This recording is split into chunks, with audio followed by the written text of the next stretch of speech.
भारत की जनता कुछ भी बर्दाश्त कर सकती है, लेकिन भारत को तोड़ने वालों की साजिश बर्दाश्त नहीं करती है। ये जो तमाम तरह की कॉकरोच, छिपकली, कल को कोई स्नैक्स पार्टी बनाएगा, फिर कोई छछूंदर पार्टी बनाएगा, बेवकूफ़ी की इंतहा है।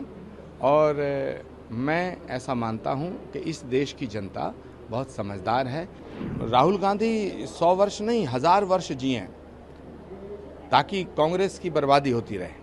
कांग्रेस की बर्बादी का अगर कोई एक व्यक्ति जिम्मेदार है वो तो राहुल जी हैं।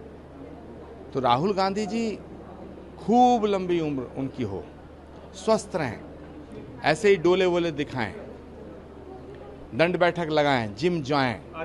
पूरी दुनिया में भारत की बदनामी करने के लिए उनका स्वस्थ रहना ज़रूरी है। और कांग्रेस को अपने गुनाहों की सजा देने के लिए किसी और की ज़रूरत नहीं है, राहुल गांधी काफ़ी हैं। अच्छा जी, राहुल गांधी जी का एक बयान बहुत वायरल हो रहा है जिसमें उन्होंने कहा है कि एक तरफ तो देश के प्रधानमंत्री आर्थिक संकट की बात करते हैं, वहीं विदेश जाकर मेलोनी को मेलोडी ट्रॉफी खिला रहे हैं। क्या कुछ कहेंगे? करोड़ों रुपए खर्च करते हैं। मैं प्रधानमंत्री जी से रिक्वेस्ट करूंगा कि जब वो भारत आएँ तो एक मेलोडी का पैकेट राहुल गांधी जी को भी दें।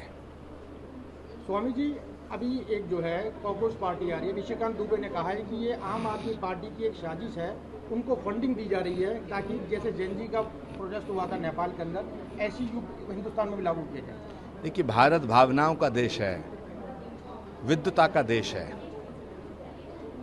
भारत की जनता कुछ भी बर्दाश्त कर सकती है, लेकिन भारत को तोड़ने वालों की साजिश बर्दाश्त नहीं करती है। ये जो तमाम तरह की कॉकरोच, छिपकली, कल को कोई स्नैक्स पार्टी बनाएगा, फिर कोई छछूंदर पार्टी बनाएगा, तो सवाल इस बात का है कि ये एक बेवकूफ़ी की इंतहा है।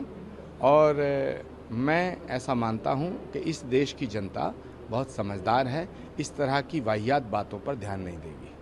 कोलकाता कोर्ट का एक बयान आया जिसमें उन्होंने कहा है कि ईद पर गाय की कुर्बानी जरूरी नहीं, और विधायक है टीएमसी के हुमायूं कबीर, उन्होंने कहा कुर्बानी देंगे। क्या कुछ कहेंगे? हुमायूं कबीर का नाम ही मुगलों से जुड़ता है। इतिहास गवाह है, बाबर के बेटे का नाम था हुमायूं, और ये हुमायूं कबीर बाबर की भाषा बोल रहे हैं। जो बाबर की भाषा बोलेगा, जो तैमूर लंग की भाषा बोलेगा, जो औरंगजेब की भाषा बोलेगा, उसे भारत में रहने का अधिकार नहीं होना चाहिए। मैं शुभेंदु अधिकारी और उनकी सरकार से ये अनुरोध करना चाहता हूँ कि इस हुमायूं कबीर को